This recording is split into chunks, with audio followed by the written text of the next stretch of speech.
ನೋಡಿ ಸ್ನೇಹಿತರೆ, ನಾವು ಇವಾಗ ಅಯೋಧ್ಯ ಒಂದು ಸ್ಟೇಷನಿಗೆ ಬಂದಿದ್ದೀವಿ. ಈಗ ಇಲ್ಲಿಂದ ನಾವು ಗೌರವ ಯಾತ್ರೆ ಟ್ರೈನಿಂದ ಅಯೋಧ್ಯ ಶ್ರೀರಾಮ ಮಂದಿರ ನೋಡ್ಲಿಕ್ಕೆ ಹೊರಟಿದ್ದೀವಿ.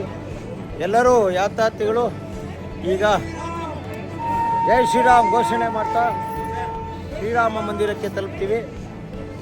ಇದು ಅಯೋಧ್ಯ ಕ್ಯಾಟ್ ಅಂತಕ್ಕಂಥ ಒಂದು ಸ್ಟೇಷನ್, ಇದು ರೈಲ್ವೆ ಸ್ಟೇಷನ್ನು. ಬನ್ನಿ. ಜೈ ಶ್ರೀರಾಮ್.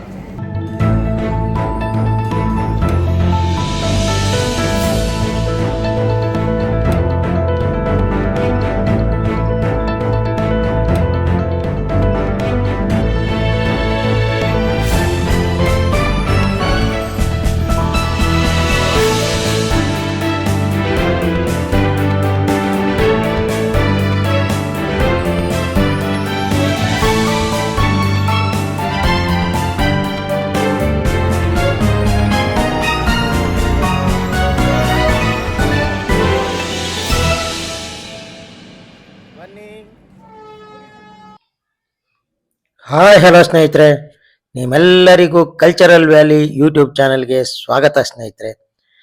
ಬನ್ನಿ ಸ್ನೇಹಿತರೆ, ಇವತ್ತು ನಾವು ರಾಮ ಜನ್ಮಭೂಮಿ ಅಯೋಧ್ಯೆಯಲ್ಲಿದ್ದೀವಿ. ಇವತ್ತು ಶ್ರೀರಾಮಚಂದ್ರನ ಒಂದು ಮಂದಿರವನ್ನು ನೋಡ್ಕೊಂಡು ಬರೋಣ. ಬನ್ನಿ ಸ್ನೇಹಿತರೆ. ನೋಡಿ, ಇದು ಶ್ರೀರಾಮಚಂದ್ರನ ಜನ್ಮಭೂಮಿ ಆಗಿದ್ರೂ ಶತಶತಮಾನಗಳಿಂದ ಈ ರಾಮನಿಗೆ ಒಂದು ನೆಲೆ ಇಲ್ಲದೆ ಬಹಳಷ್ಟು ವಿವಾದಕ್ಕೊಳಗಾಗಿ ಹಾಗೇ ಇತ್ತು ಸ್ನೇಹಿತರೆ. ಆದರೆ ಎಲ್ಲೋ ಒಂದು ಕಡೆ ಭಾರತೀಯರಿಗೆ ಒಂದು ನೋವಿತ್ತು, ನಮ್ಮ ರಾಮನಿಗೆ ಒಂದು ಮಂದಿರ ಇರಬೇಕು, ಅವನು ಹುಟ್ಟಿದಂಥ ಜಾಗದಲ್ಲಿ ಒಂದು ಗುಡಿಯನ್ನು ಕಟ್ಟಬೇಕು ಅನ್ನೋದು ಕನಸಾಗಿತ್ತು ಸ್ನೇಹಿತರೆ. ಅದು 2024ರಲ್ಲಿ ಈಡೇರಿದೆ. ಇವತ್ತು ಭವ್ಯ ರಾಮ ಮಂದಿರವನ್ನು ನಿರ್ಮಾಣ ಮಾಡಿದ್ದಾರೆ. ಆ ಮಂದಿರ ಯಾವ ರೀತಿ ಇದೆ ಅಂತಕ್ಕಂಥದ್ದನ್ನ ನೋಡ್ಕೊಂಡು ಬರೋಣ. ಬನ್ನಿ ಸ್ನೇಹಿತರೆ.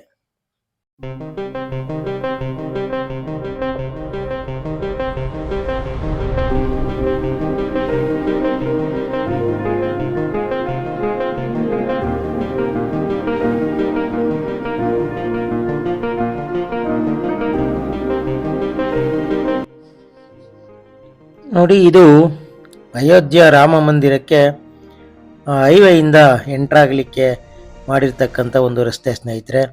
ಎರಡೂ ಬದಿಯಲ್ಲಿಯೂ ಒಂದು ಗೋಪುರಗಳನ್ನ ನಿರ್ಮಾಣ ಮಾಡಿದ್ದಾರೆ. ಹಾಗೆಯೇ ಸುಮಾರು ಒಂದು ಅರ್ಧ ಕಿಲೋಮೀಟರ್ ಒಳಗೆ ನಡ್ಕೊಂಡು ಹೋದರೆ ಸ್ನೇಹಿತರೆ, ಅಲ್ಲಿ ನಮ್ಮ ಕಣ್ಣಿಗೆ ಭವ್ಯವಾದ ಒಂದು ರಾಮ ಮಂದಿರ ಕಾಣಿಸುತ್ತೆ ಸ್ನೇಹಿತರೆ. ಈ ರಾಮ ಮಂದಿರವನ್ನು ಇತ್ತೀಚೆಗೆ ನಿರ್ಮಾಣ ಮಾಡಿರೋದು ನಿಮಗೆಲ್ಲ ಗೊತ್ತಿದೆ. ಇಲ್ಲಿ ಈ ರಾಜಸ್ಥಾನದ ಬನ್ಸಿ ಪಹಾರ್ಪುರ ಅಂತಕ್ಕಂಥ ಒಂದು ಜಾಗದಲ್ಲಿ ಸಿಗ್ತಕ್ಕಂಥ ಗುಲಾಬಿ ಮರಳು ಕಲ್ಲಿನಿಂದ, ಪಿಂಕ್ ಸ್ಯಾಂಡ್ ಸ್ಟೋನ್ನಿಂದ ಈ ಒಂದು ದೇವಾಲಯವನ್ನು ನಿರ್ಮಾಣ ಮಾಡಿದ್ದಾರೆ. ಇನ್ನೊಂದು ವಿಶೇಷ ಏನಂತಂದರೆ, ಈ ಒಂದು ಮಂದಿರದಲ್ಲಿ ಇಲ್ಲಿಯೂ ಸಹ ಕಬ್ಬಿಣದ ಅಥವಾ ಉಕ್ಕಿನ ಯಾವುದೇ ಒಂದು ಸಲಕೆಗಳನ್ನು ಬಳಸಿಲ್ಲ ಸ್ನೇಹಿತರೆ. ಅದಕ್ಕೆ ಬದಲಾಗಿ ತಾಮ್ರದ ಒಂದು ಹಿತ್ತಾಳೆಯ ತಾಮ್ರದ ಒಂದು ಫಲಕಗಳನ್ನು ಅಥವಾ ರಾಡ್ಗಳನ್ನು ಬಳಸಿದ್ದಾರೆ. ಹಾಗಾಗಿ ಈ ರಾಮ್ಲಲ್ಲಾ ಏನು ಗರ್ಭಗುಡಿ ಇದೆ, ರಾಮನ ವಿಗ್ರಹ ಇದೆ, ಆ ಒಂದು ವಿಗ್ರಹದ ಒಂದು ದೇವಾಲಯ ಬಹಳ ಸುಂದರವಾಗಿ ಕೆತ್ತಲ್ಪಟ್ಟಿದೆ. ಭವ್ಯವಾಗಿರ್ತಕ್ಕಂಥ ಒಂದು ದೇವಾಲಯ ಸ್ನೇಹಿತರೆ.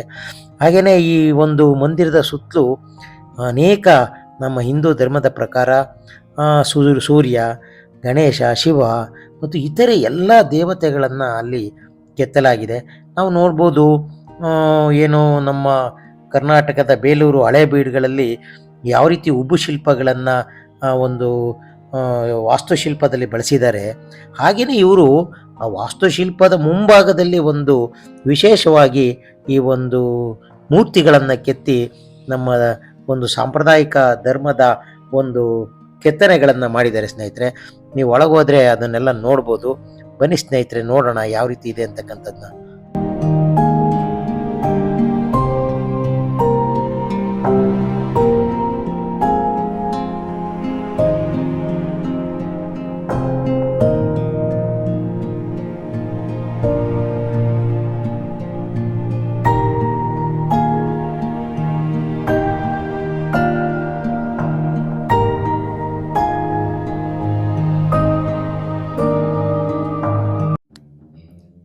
ನೋಡಿ, ನಮ್ಮ ಕಣ್ಮುಂದೆ ಈಗ ಈ ಒಂದು ಭವ್ಯ ರಾಮ ಮಂದಿರ ಕಾಣ್ತಾ ಇದೆಯಲ್ವಾ. ನಿಜಕ್ಕೂ ಸ್ನೇಹಿತರೆ, ಕಣ್ಣನ್ನು ಅರಳಿಸಿದಷ್ಟು ನಮಗೆ ಈ ಒಂದು ಭವ್ಯವಾಗಿರ್ತಕ್ಕಂಥ, ನಮಗೆ ಯಾವುದೋ ಒಂದು ಫಿಲಮಲ್ಲಿ ಸೆಟ್ಟಿಂಗ್ ಆಗ್ತಿರೋ ರೀತಿಯಲ್ಲಿ ಈ ಮಂದಿರವನ್ನು ನಿರ್ಮಾಣ ಮಾಡಿದರೆ. ಬಹಳ ಬಹಳ ಸುಂದರವಾಗಿರ್ತಕ್ಕಂಥ ಶಿಲ್ಪಗಳನ್ನು ಕೆತ್ತಿದ್ದಾರೆ. ನೋಡಲಿಕ್ಕೆ ದೊಡ್ಡ ಅರಮನೆ ಥರ ಇದೆ ಸ್ನೇಹಿತರೆ. ನಮ್ಮ ಯಾರೊಬ್ಬರು ಫ್ರೆಂಡ್ ಹೇಳ್ತಾ ಇದ್ರು, ಬಹುಶಃ ರಾಮ ಬದುಕಿದ್ದಾಗ ಇಂತಹ ಅರಮನೆಯಲ್ಲಿ ಇದ್ನೋ ಇಲ್ವೋ ಗೊತ್ತಿಲ್ಲ, ಆದರೆ ಇವತ್ತು ಅವನ ಮೂರ್ತಿ ಇಂತಹ ಒಂದು ಭವ್ಯವಾಗಿರ್ತಕ್ಕಂಥ ರಾಮ ಮಂದಿರದಲ್ಲಿ ನೆಲೆಯೂರಿದೆ. ಅದೇ ದೊಡ್ಡ ಖುಷಿ. ಭಾರತೀಯರಿಗೆ ಇದೊಂದು ನಿಜವಾದಂಥ ಒಂದು ಸುಂದರವಾಗಿರ್ತಕ್ಕಂಥ ಕ್ಷಣಗಳು ಅಂತ ಹೇಳ್ತಾ ಇದ್ರು ಸ್ನೇಹಿತರೆ. ನೋಡಿ, ಇಲ್ಲಿ ಈ ಒಂದು ದೇವಾಲಯವನ್ನು ಉತ್ತರ ಭಾರತದ ನಾಗರ ಶೈಲಿನಲ್ಲಿ ಕೆತ್ತಿದ್ದಾರೆ ಸ್ನೇಹಿತರೆ. ಇದು 380 ಅಡಿ ಉದ್ದ ಇದೆ, 250 ಅಡಿ ಅಗಲ ಇದೆ, 161 ಅಡಿ ಎತ್ತರ ಇದೆ ಸ್ನೇಹಿತರೆ. ಜೊತೆಗೆ ಅಲ್ಲಲ್ಲೇ ನೋಡಿ ಸ್ತಂಭಗಳು ಕಾಣುತ್ತಲ್ಲ. ಮಂದಿರದಲ್ಲಿ ಒಟ್ಟು 392 ಕಂಬಗಳಿದೆ ಅಂತ ಹೇಳ್ತಾರೆ ಮತ್ತು 44 ದ್ವಾರಗಳಿವೆ. ಹೋಗ್ಲಿಕ್ಕೆ ಬರಲಿಕ್ಕೆ 44 ದ್ವಾರ ಬಾಗಿಲುಗಳಿದೆ. ಪ್ರತಿಯೊಂದು ಕಂಬದ ಮೇಲೂ ದೇವತೆಗಳ ಸುಂದರವಾದ ಕೆತ್ತನೆಗಳನ್ನ ನಾವು ನೋಡ್ಬೋದು. ಹಾಗೆಯೇ ಸುತ್ತಲೂ ಈ ಒಂದು ದೇವಸ್ಥಾನದ ಸುತ್ತಲೂ 5 ಮಂಟಪಗಳನ್ನು ನಾವು ನೋಡ್ಬೋದು. ಇಲ್ಲಿ ನೃತ್ಯ ಮಂಟಪ, ಹಾಗೆಯೇ ರಂಗಮಂಟಪ, ಸಭಾಮಂಟಪ, ಪ್ರಾರ್ಥನಾ ಮಂಟಪ ಮತ್ತು ಕೀರ್ತನಾ ಮಂಟಪ ಅಂತ ಹೇಳಿ ವಿಶಾಲವಾಗಿರ್ತಕ್ಕಂಥ ಸಭಾಂಗಣಗಳನ್ನು ಮಾಡಿ ಅದರೊಳಗೆ ನಾವು ಹೋದರೆ ರಾಮನ ಮೂರ್ತಿಯನ್ನು ನಾವು ನೋಡ್ಬೋದು ಸ್ನೇಹಿತರೆ.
ನೋಡಿ ಸ್ನೇಹಿತರೆ, ಈ ಒಂದು ಭವ್ಯವಾದ ಬಾಲರಾಮನ ರಾಮಲಲ್ಲನ ಒಂದು ಮೂರ್ತಿಯನ್ನು ನೋಡ್ತಾ ಇದ್ದೀರಲ್ವ.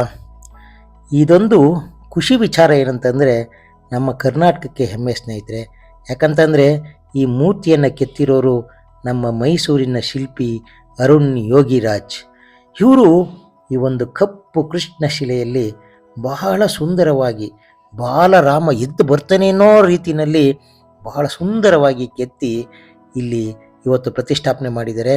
ಶತಶತಮಾನಗಳ ಕಾಲ ನಮ್ಮ ಕರ್ನಾಟಕದ ಶಿಲ್ಪ ಅಲ್ಲಿ ಪ್ರಜ್ವಲಿಸುತ್ತೆ ಸ್ನೇಹಿತರೆ. ಹಾಗಾಗಿ ನಮಗೆ ಕರ್ನಾಟಕದವ್ರಿಗೆ ಇದೊಂದು ಹೆಮ್ಮೆ. ಎಷ್ಟೇ ಭವ್ಯವಾದ ಮಂದಿರ ಕಟ್ಟಿಸಿದ್ರೂ ಅದರೊಳಗಿರ್ತಕ್ಕಂಥ ರಾಮನ ಮೂರ್ತಿ ಇದೆಯಲ್ಲ, ಅದು ಸುಂದರವಾಗಿರ್ತಕ್ಕಂಥ ಮೂರ್ತಿಯಾಗಿದೆ ಸ್ನೇಹಿತರೆ. ಹಾಗಾಗಿ ನಮ್ಮ ಕರ್ನಾಟಕನ ನಾವೇ ಬೆಂತಟ್ಕೋಬೇಕು. ಶಿಲ್ಪಿ ನಮ್ಮ ಅರುಣ್ ಯೋಗಿ ರಾಜ್ರವರಿಗೆ ಧನ್ಯವಾದ ಹೇಳಬೇಕು ಸ್ನೇಹಿತರೆ. ಹಾಗಾಗಿ ಬನ್ನಿ, ನೀವು ಒಮ್ಮೆ ಈ ಅಯೋಧ್ಯೆಯನ್ನು ಭೇಟಿ ಕೊಡಿ, ಈ ಭವ್ಯವಾದ ಮಂದಿರವನ್ನೊಮ್ಮೆ ನೋಡಿ ಖುಷಿ ಪಡಿ. ಇನ್ನು ಕನ್ಸ್ಟ್ರಕ್ಷನ್ ನಡೀತಾ ಇದೆ ಸ್ನೇಹಿತರೆ. ಆದರೆ ಒಳಗಿರ್ತಕ್ಕಂಥ ರಾಮನಲ್ಲಿ ಜೊತೆಗೆ ಏನಂತಂದರೆ ರಾಮನ ಒಂದು ವಿಗ್ರಹ ಏನಿದೆ ಅದು ಕೆಳಭಾಗದಲ್ಲಿದ್ದರೆ ಮೇಲೆ ರಾಮ, ಸೀತೆ, ಲಕ್ಷ್ಮಣರ ಒಂದು ವಿಗ್ರಹಗಳು ಸಹ ನಾವು ನೋಡ್ಬೋದು. 3 ಅಂತಸ್ತಿನ ಈ ಒಂದು ಕಟ್ಟಡ ಏನಿದೆ, ದೇವಾಲಯ ಏನಿದೆ, ನಿಜಕ್ಕೂ ಒಂದು ದೊಡ್ಡ ಅರಮನೆಯನ್ನು ಹೊಂದಿರತಕ್ಕಂಥ ಸುಂದರವಾಗಿರ್ತಕ್ಕಂಥ ಒಂದು ದೇವಾಲಯ ಸ್ನೇಹಿತರೆ. ನೋಡಿ, ರಾಮನಿಗೆ ಯಾವ ರೀತಿ ಡ್ರೆಸ್ ಮಾಡಿದ್ದಾರೆ, ಯಾವ ರೀತಿ ಜ್ಯುವೆಲರಿಗಳನ್ನ ಹಾಕಿದ್ದಾರೆ, ನಿಜಕ್ಕೂ ನೋಡ್ತಾ ಇದ್ದರೆ ಕಣ್ಣೆರಡು ಸಾಲದು ಸ್ನೇಹಿತರೆ. ನೋಡಿ ಕಿರೀಟ ಇರ್ಬೋದು, ಆಮೇಲೆ ಎಲ್ಲದಕ್ಕಿಂತ ಮುಖ್ಯವಾಗಿ ನಗು ನಗ್ತಾ ಇರ್ತಕ್ಕಂಥ ಆ ಮುಖದ ಒಂದು ಭಾವ ಇದೆಯಲ್ಲ, ಬಹಳ ಸುಂದರವಾಗಿ ಕೆತ್ತಿದ್ದಾರೆ ಸ್ನೇಹಿತರೆ. ಒಮ್ಮೆ ನೋಡಲೇಬೇಕಾಗಿರ್ತಕ್ಕಂಥ ಒಂದು ರಾಮನ ಮೂರ್ತಿ ಸ್ನೇಹಿತರೆ. ಬನ್ನಿ, ನೀವು ಒಮ್ಮೆ ನೋಡಿ ಕಣ್ ತುಂಬಿಸಿಕೊಳ್ಳಿ, ಸಂತೋಷ ಪಡಿ ಅಂತ ಹೇಳ್ತಾ ಎಲ್ಲರಿಗೂ ಧನ್ಯವಾದಗಳು ಸ್ನೇಹಿತರೆ. ನೋಡಿ ಸ್ನೇಹಿತರೆ, ಅಯೋಧ್ಯೆ ರಾಮ ಮಂದಿರ ನೋಡ್ಕೊಂಡು ನಾವು ಈಚೆಗೆ ಬಂದರೆ ಇಲ್ಲೊಂದು ಕೌಂಟ್ರ್ ಇದೆ. ಇಲ್ಲಿ ಪ್ರಸಾದದ ವ್ಯವಸ್ಥೆ ಇದೆ. ಪೊಂಗಲ್ ಥರ ಕೊಟ್ಟಿದ್ದಾರೆ, ಒಂದು ಪೊಂಗಲ್ಲು ಮತ್ತು ORS ಒಂದು ಸ್ಯಾಚೆ ಕೊಟ್ಟಿದ್ದಾರೆ. ಸಾಕನ್ಸುತ್ತೆ. ಸ್ವಲ್ಪ ದಣದು ಬಂದಿರ್ತಕ್ಕಂಥವ್ರಿಗೆ ORS ಮತ್ತು ಸ್ವಲ್ಪ ಪ್ರಸಾದ ಚೆನ್ನಾಗಿದೆ. ಬಂದಾಗ ನೀವು ತಗೊಳ್ಳಿ.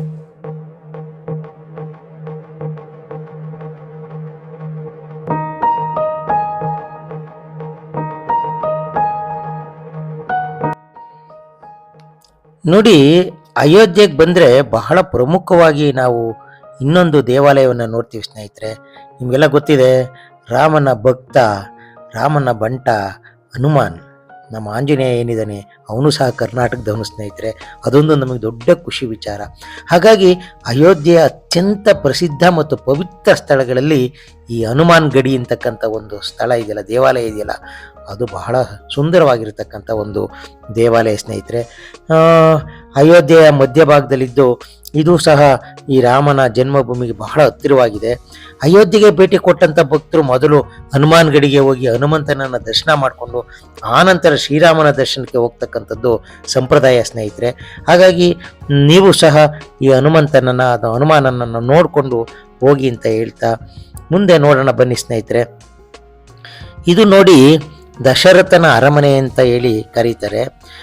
ಇದು ಬಹಳ ಹಳೆಯದಾಗಿರ್ತಕ್ಕಂಥ ಒಂದು ಸ್ಥಳ. ಆದರೆ ಇದು ಕಟ್ಟಡ ಯಾರ ಕಾಲದಲ್ಲಿ ನಿರ್ಮಾಣ ಆಯಿತು ಅಂತಕ್ಕಂಥದ್ದು ಗೊತ್ತಿಲ್ಲ ಸ್ನೇಹಿತರೆ. ಆದರೆ ಇಲ್ಲಿ ಒಂದು ಹಳೆಯ ಈ ದೇವಾಲಯದ ಪಕ್ಕ ಒಂದು ಹಳೆಯ ಗೋಡೆ ಇದೆ. ಅದನ್ನು ನೋಡಿದೆ, ಅದನ್ನು ತಿಳ್ಕೊಂಡೆ. ಅದು ಸೀತಾಮಾತೆಯ ಒಂದು ಅಡಿಗೆ ಕೋಣೆ ಆಗಿತ್ತು ಅಂತಕ್ಕಂಥದ್ದನ್ನು ಹೇಳ್ತಾರೆ. ಹಾಗಾಗಿ ಇದೊಂದು ದಶರಥನ ಅರಮನೆ ಆಗಿತ್ತು ಹಿಂದೆ. ಈಗ ಇದನ್ನ ದೇವಾಲಯವಾಗಿ ಮಾರ್ಪಡಿಸಿದ್ದಾರೆ ಸ್ನೇಹಿತರೆ. ಇದು ಬಹಳ ಸುಂದರವಾಗಿರ್ತಕ್ಕಂಥ ಒಂದು ಅರಮನೆಯ ಶೈಲಿನಲ್ಲೇ ಇರ್ತಕ್ಕಂಥ ಒಂದು ದೇವಾಲಯ ಸ್ನೇಹಿತರೆ.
ನೋಡಿ ಸ್ನೇಹಿತರೆ, ನಿಮಗೆ ಮುಂದೆ ಕಾಣ್ತಾ ಇದೆಯಲ್ಲ ಈ ಒಂದು ಕಟ್ಟಡ, ನಮಗೆ ಎಲ್ಲೋ ಒಂದು ಪುರಾತನ ಕಾಲದ ಅಥವಾ ಶ್ರೀರಾಮನ ಕಾಲದ ಕಟ್ಟಡವನ್ನ ಜ್ಞಾಪಿಸುತ್ತೆ ನಮಗೆ. ಯಾಕಂತಂದ್ರೆ ಶೈಲಿ ನೋಡಿದ್ರೆ ನಮಗೆ ಅಷ್ಟು ಹಳೆಯದು ಅಂತ ಅನ್ಸುತ್ತೆ.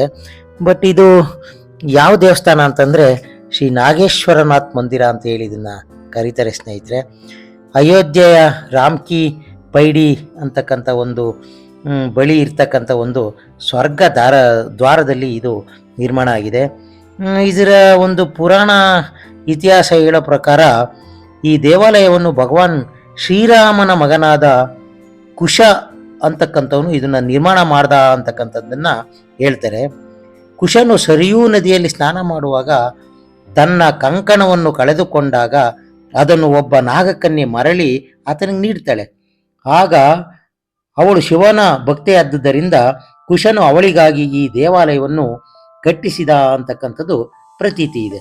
ಹಾಗಾಗಿ ಅಯೋಧ್ಯೆ ಅತ್ಯಂತ ಹಳೆಯ ಮತ್ತು ಪ್ರಮುಖ ಶಿವ ದೇವಾಲಯಗಳಲ್ಲಿ ಇದೂ ಒಂದಾಗಿದೆ ಸ್ನೇಹಿತರೆ.